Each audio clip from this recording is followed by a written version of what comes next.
Pedrinho, tá trabalhando, ele tá trabalhando,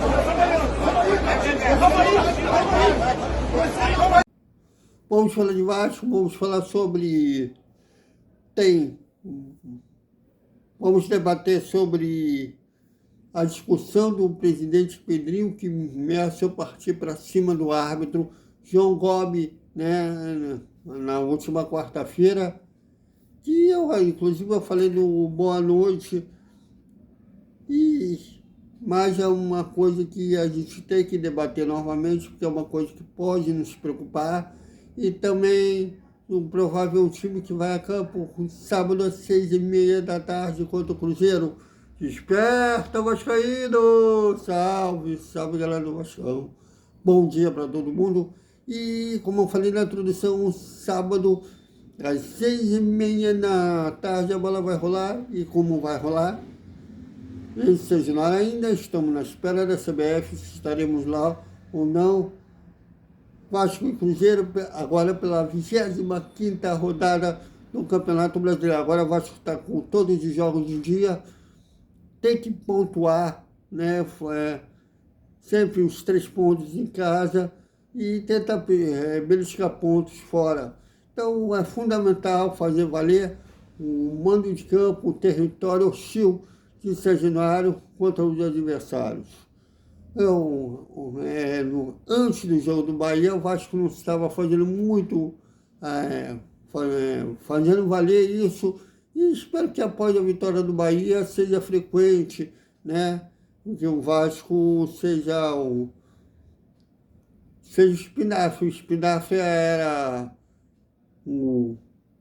a força do papai, e o São Januário volte a ser a força do Vasco durante esse Campeonato Brasileiro, que quanto mais rápido o Vasco chegar nos 45 pontos, é melhor para a gente começar a mencionar coisas melhores dentro do Brasileirão. Antes de mais nada, eu peço que vocês deixem seu like. Quem não for inscrito, se inscreva-se, ative o sininho, porque é assim que o YouTube reconhece no nosso trabalho, é muito importante para a gente.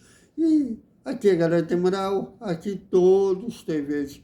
Bom, mas o que o Pedrinho tem na cabeça aí? Porque até desafiou o árbitro para relatar a súmula, mas dependendo do que o árbitro colocar, que deve vir a público, né, de repente, dependendo da hora de qualquer um, se estiver vendo esse vídeo, a súmula já deve estar vindo a público, mas dependendo do que ele colocar, o pessoal do STJD pode interpretar, punir o clube ou apenas enquadrar o Pedrinho, né? Tentar punir o Pedrinho. Espero até que seja dos mares, menos pior é punir apenas o Pedrinho, né? Com uma multa ou 2 jogos sem suspensão, sem estar em São Januário, do que punirem o Vasco com perdão de mando de campo, porque o presidente ameaçou em ir para cima do árbitro. Thiago, mas o Eurico fazia isso, era outro tempo.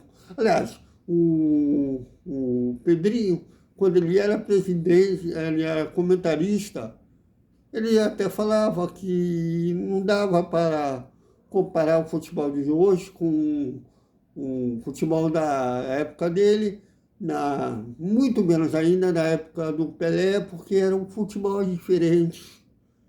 Então não dá para comparar a realidade da época do Eurico com a de hoje.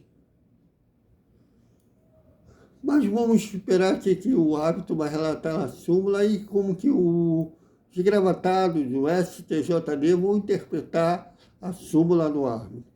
Mas olha, estou muito preocupado com isso. Thiago, o árbitro enfurece todo mundo, não sei disso. Mas uma coisa é, nós, meros torcedores, falar besteira. Se bem que eu, como jornalista, tenho que ter também responsabilidade do que eu falo. O Casé fala palavrão, sei. A cada 9 palavras, 5 é de palavrão, eu acho que não deveria ser assim, porque tem contexto que o palavrão é ok, né? A força de expressão, pô, golaço, caralho, tudo bem, né? Daquela exclamação daquele lance, beleza. Às vezes, né, de expressão, mas toda hora, como o Casé faz, eu acho meio, não é falso moralismo, eu acho que quem trabalha com comunicação, intelectualmente, pode traduzir sem que torne uma coisa mais chula, né? Se bem que agora parece que virou moda. Teve um aí de jornalismo político que até falou palavrão. O pessoal da GE, TV também estão liberados para falar palavrão. Eu não tenho nada contra palavrão, até porque eu falo palavrão pra caramba, mas no ar tinha que ter uma coisa mais moderada. Mas ela voltando à coisa do Pedrinho, ele como presidente, ele não pode ter aquela coisa de ter que pensar mais com a cabeça do que com o sentimento. Até porque ele é um gestor. Ele está lá como gestor. Nós, torcedores, podemos homenagear a mãe do árbitro, lá na arquibancada, mas ele, como presidente, não. Eu espero que alguém, pelo menos dentro da galera dele, tenha posto isso na cabeça dele. Bom, e sobre o time, o Vasco deverá ter a volta do Ryan, que cumpriu, não deverá, não, vai ter a volta do Ryan, né, que cumpriu suspensão automática por terceiro cartão amarelo contra o Bahia. Agora fica a dúvida se o Cuesta, que estava de observação devido à pancada na cabeça, né, num choque que teve com o Barros, se vai voltar ou não. Se voltar, a dupla será Cuesta e o Robert Renan, né? E confundi até, foi o Robert Renan que levou a pior com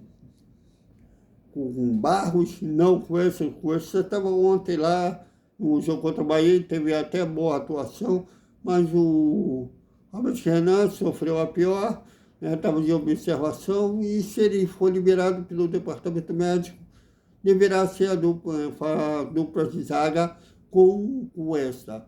E fora, se o Robert Renan continuar vetado, deve ser a mesma que enfrentou o Bahia, o Freitas e o Cuesta. E fica a dúvida de se retorna à equipe ou não. Já na lateral esquerda, o Mita deve continuar, já que a previsão é que o Lucas Pinton esteja apto para ficar à disposição do técnico Fernando Diniz contra o Palmeiras. O provável time do Vasco: Léo Jardim, Paulo Henrique, Cuesta, Freitas ou Robert Renan e Pumita, Barros, Hugo Moura e Felipe Coutinho, Nuno, Ryan e Vaete. Deveriam ser esses 11 que iniciarão jogando lá em São Januário. Então, é isso, galera. Até o nosso boa noite com o resumo da sexta-feira do Vasco. Até mais.